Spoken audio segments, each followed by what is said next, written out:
Hello there, welcome back to Home Mystics. And today I want to start out by saying congratulations and bravo to all homemakers. You're probably going to be wondering why is she doing that? Well, that's because we're going to be diving into a topic that affects many of us, but it often stays overlooked, and that's the workload of homemakers. I am telling you, okay, you're not lazy. Most times you're probably just tired. Now, I'm not specifically addressing mothers when I talk about homemakers because not only mothers feel the pressure of homemaking. In some homes, it is the father, the grandparents, the aunties, the uncles, the sisters, and the friends and the brothers that take over this role. Things can get rough even in homes where both parents share the labor. The work is hard to measure. It is hard to measure because most times it is invisible and formed internally, making it difficult to know where it starts and where it ends. Yes, you heard me right. It is invisible work. It often goes unrecognized and unappreciated, leading to feelings of being undervalued and overwhelmed. I think it is so important to try and acknowledge and try to see this invisible labor so that the negative effects that it has on us can be reduced to promote healthier, more balanced family dynamics. By simply acknowledging and understanding them and not taking them for granted, we can make a difference. It might not reduce the work, right? It won't make the workload go away, but it will let the homemaker feel valued, understood, and appreciated. I want you to know that I did not make this video to join you in your cries and complaining. My intentions is not to say, oh, we have so much to do, it's so tough out here on us. No, no, no, no, no, no, no. That's not why I made this video. I made it because I want you to know how amazing you are and that you are the treasures that form the foundation of every family. You're the pillars that stand strong despite all of the storms. Your love and your care and your dedication shape the heart and the souls of your children and influence their lives in so many ways.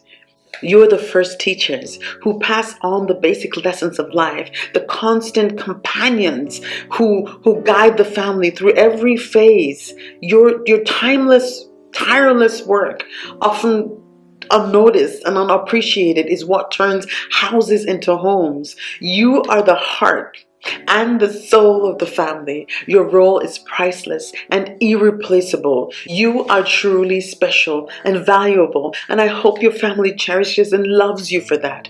Homemakers, I made this video to help you understand what is actually going on in silence, because many times we feel exhausted even if we have not physically done anything. There's a reason why. I want you to acknowledge the labor, the time, the energy, and the effort that you're investing, and pat yourself on the back. Your well-being is essential, not just for you, but for your family too. Find time in your busy schedule for a long walk, for relaxation, just maybe to even have a cup of tea, read a book. Don't feel guilty about taking time for yourself. You deserve it. You cannot pour from an empty cup, so refill yours regularly. Keep going, even when things get tough. Your strength and resilience are an inspiration for everybody else. Remember, you're doing an amazing job. Never forget how special and valuable you are. To me, homemakers are the heroes of our societies. They carry an enormous load that manifests in three forms of labor known as cognitive labor, emotional labor, and mental load.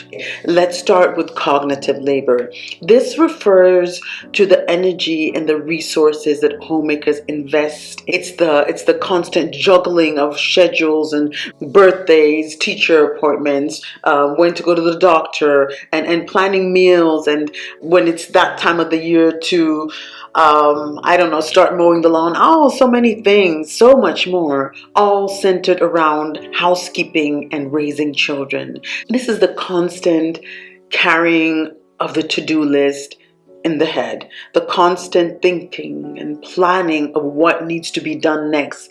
The cognitive labor of organizing and planning family life can leave little time for personal pursuits or self-care.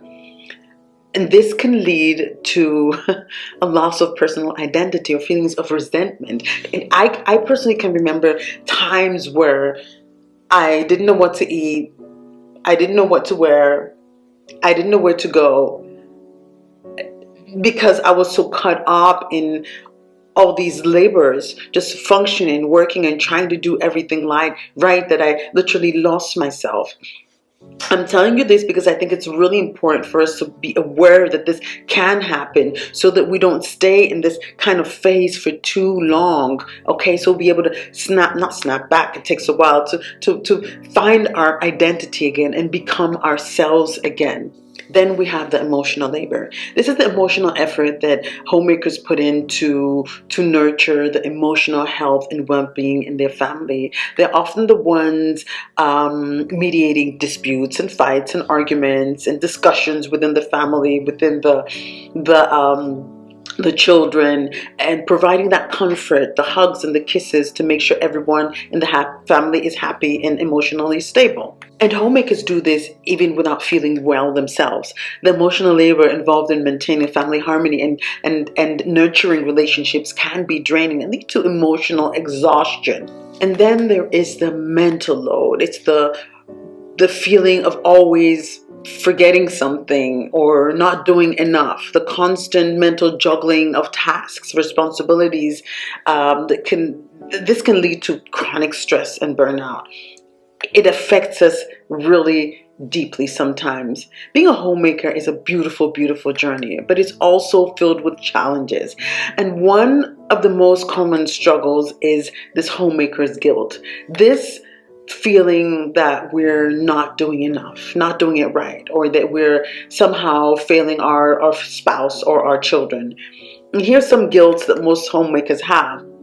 It's things like leaving behind an unwell child, or guilty because we're finding quality times for ourselves, guilty because we're actually running on limited energy, or failing the household management, or not enough time for partner and friendships. Those are the things that we really have constantly in the back of our mind. And this guilt can be fueled by many factors like social media comparison, societal expectations, or even our own internal standards.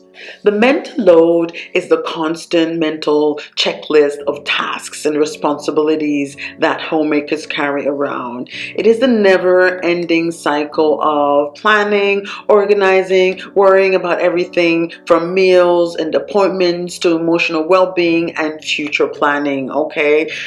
Future planning like holidays, or I don't know what schools, what universities, blah, blah, blah, okay? It is a lot. The combination of that guilt and the mental load is heavy. It is important to remember that it is okay not to be perfect, and it is okay to ask for help. We need to look out for each other. That's the thing. We need to look out for each other, okay? If you're struggling with guilt or the mental load, know that you're not alone. Reach out to supportive friends, family, or professionals, and remember you're doing an amazing job. You're doing what you can with the tools that you have and the knowledge that you have. These three areas of labor are often invisible and rarely acknowledged, as I said, but I think they're just as important and as taxing as any other work. It's time we recognize and appreciate the load that homemakers carry.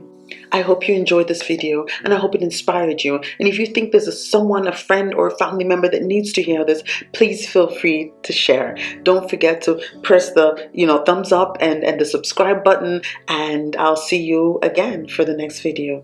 Thank you so much.